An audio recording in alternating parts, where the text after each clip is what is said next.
ನಾಗಭೂಷಣ ಶಾಸ್ತ್ರಿಗಳು 1906 ರಿಂದ 1998. ಕವಿ ಪರಿಚಯ. ಅಂಬೆಗಾಲು ಇಡುವಾಗ ತಂದೆಯನ್ನು 4ನೆಯ ವಯಸ್ಸಿನಲ್ಲಿ ಹೆತ್ತಮ್ಮನನ್ನು ಅದಕ್ಕೂ ಮೊದಲು ದೊಡ್ಡಪ್ಪ ಚಿಕ್ಕಪ್ಪಂದಿರನ್ನು ಕಳೆದುಕೊಂಡು ಹಿಟ್ಟಿನ ಭಿಕ್ಷೆಗಾಗಿ ಹಪಹಪಿಸುತ್ತಿದ್ದ ಪರದೇಶಿ ಬಾಲಕ ಮುಂದೆ ಸಮಾಜದ ಹಿತಚಿಂತಕ, ದರ್ಶನಶಾಸ್ತ್ರ ವಿಶಾರದ, ಶಿವಾದ್ವತ ಸಿದ್ಧಾಂತರತ್ನ, ಶಿವಾದ್ವತ ಭೂಷಣ, ನಾಡಭೂಷಣರೆಂಬ ಅನ್ವರ್ಥಕ ನಾಗಭೂಷಣ ಶಾಸ್ತ್ರಿಗಳು. ನಾಮಗಳಿಗೆ ಕಾರಣರಾದವರು. ಇವರ ಜನನ ನಿಜಾಮರಾಜ್ಯದ ಸಾಲಾರ ಜಂಗರ ಜಹಾಗೀರ ಜಿಲ್ಲೆ ಇಂದಿನ ಕೊಪ್ಪಳ ಜಿಲ್ಲೆ ಯಲಬುರ್ಗಾ ತಾಲೂಕಿನ ಅತ್ಯಂತ ಚಿಕ್ಕಹಳ್ಳಿ ಸಂಗನಾಳ ಗ್ರಾಮದಲ್ಲಿ ಶಾಸ್ತ್ರೀಮಠದ ಪರ್ವತರಾಜಯ್ಯ ಲಿಂಗಮ್ಮರ ಗರ್ಭದಲ್ಲಿ 1906 ಏಪ್ರಿಲ್ 4 ರವಿವಾರವಾಯಿತು. ಈ ಮನೆತನಕ್ಕೆ ರಾಜರ ಜಹಾಗೀರ 80 ಎಕರೆ ಭೂಮಿ ಇತ್ತು. ತಲಾತಲಾಂತರಗಳಿಂದ ಈ ಮಠದಲ್ಲಿ ಜ್ಞಾನಾನ್ನ ದಾಸೋಹಗಳು, ಶಿವಚಿಂತನೆಗಳು ಸಾಗುತ್ತಾ ಬಂದಿದ್ದವು. ಸರ್ಪಭೂಷಣ ಶಿವಯೋಗಿಗಳ, ಬಾಲಲೀಲಾ ಮಹಾಂತ ಶಿವಯೋಗಿಗಳ, ವಿಶೇಷವಾಗಿ ನಿಜಗುಣ ಶಿವಯೋಗಿಗಳ ಷಟ್ ಶಾಸ್ತ್ರಿಗಳ ಮೇಲೆ ಚರ್ಚೆ ನಡೆಯುತ್ತಿತ್ತು. ಹಾಗೆ ಬಸವಾದಿ ಶರಣರ ತತ್ವಾದರ್ಶಗಳ ಕುರಿತು ಚಿಂತನ ಮಂಥನಗಳಲ್ಲಿ ನಡೆಯುತ್ತಿದ್ದವು. ಪರ್ವತ ರಾಜಯ್ಯನವರ ಸೋದರ ಸಂಬಂಧಿಯೋರ್ವರು ಕ್ರಿಯಾಶೀಲರಾಗಿದ್ದರು.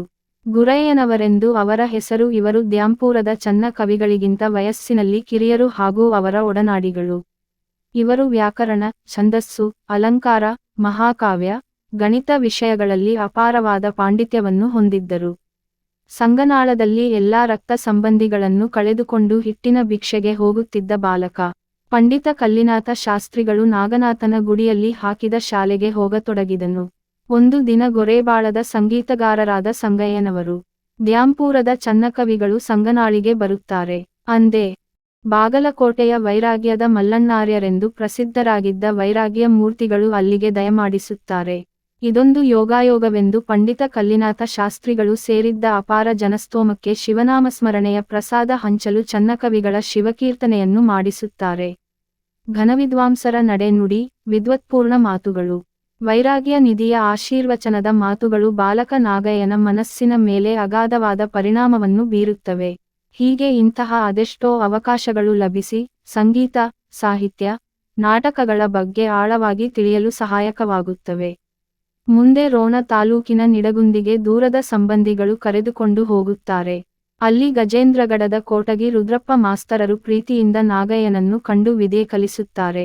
ಮುಂದೆ ಇವನು ದೊಡ್ಡ ವಿದ್ವಾಂಸನಾಗುತ್ತಾನೆಂಬ ಭವಿಷ್ಯವನ್ನೂ ನುಡಿಯುತ್ತಾರೆ.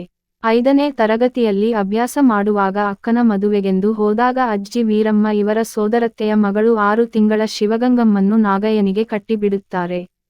ಕನ್ನಡದ ಕವಿಗಳು. ಇವರ ಬಾಲ್ಯ ವಿವಾಹ ಬಹಳ ಜನರಿಗೆ ತಿಳಿದಿರಲಿಲ್ಲ. ಕುದುರೆಮೋತಿ, ಮೈಸೂರು ಮಠಕ್ಕೆ ಉತ್ತರಾಧಿಕಾರಿಯನ್ನಾಗಿ ಮಾಡಲು ಶ್ರೀ ಚನ್ನವೀರ ದೇವರು, ಕೊಪ್ಪಳದ ಶ್ರೀಮ. ನಿ. ಪ್ರ. ಜಗದ್ಗುರು ಮರಿಶಾಂತವೀರ ಶಿವಯೋಗಿಗಳು ಇವರನ್ನು ಒತ್ತಾಯಿಸಿದಾಗ ನಾಗಯ್ಯನವರೇ ತಮ್ಮ ಮದುವೆಯ ವಿಷಯ ತಿಳಿಸಿ ಸ್ವಾಮಿಗಳಾಗುವುದನ್ನು ತಪ್ಪಿಸಿಕೊಳ್ಳುತ್ತಾರೆ.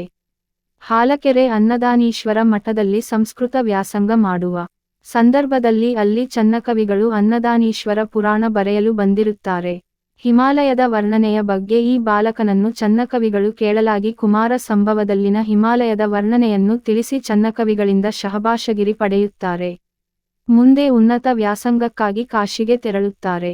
ಬಂದ ನಂತರ ವ್ಯಾಕರಣ ತೀರ್ಥ ಚಂದ್ರಶೇಖರ ಶಾಸ್ತ್ರಿಗಳ ಒತ್ತಾಯದ ಮೇರೆಗೆ ಹುಬ್ಬಳ್ಳಿಗೆ ತೆರಳಿ ಅಲ್ಲಿನ 3000 ಮಠದಲ್ಲಿ ಸಂಸ್ಕೃತ ಶಾಲೆಗೆ ಉಪಾಧ್ಯಾಯರಾಗಿ ಸೇರಲು ಹೋಗುತ್ತಾರೆ. ಆದರೆ ಅದು ಸಾಧ್ಯವಾಗುವುದಿಲ್ಲ. ಮುರುಘಾಮಠದ ಮೃತ್ಯುಂಜಯಪ್ಪಗಳು ಶಾಸ್ತ್ರಿಗಳಿಗೆ ನೀವು ಎಲ್ಲಿಯೂ ಅಧ್ಯಾಪಕರಾಗಲು ಮಾತು ಕೊಡಬೇಡಿ ಎಂದು ಅಪ್ಪಣೆ ನೀಡುತ್ತಾರೆ. ಗದಗಿನಲ್ಲಿದ್ದಾಗ ಡಾ.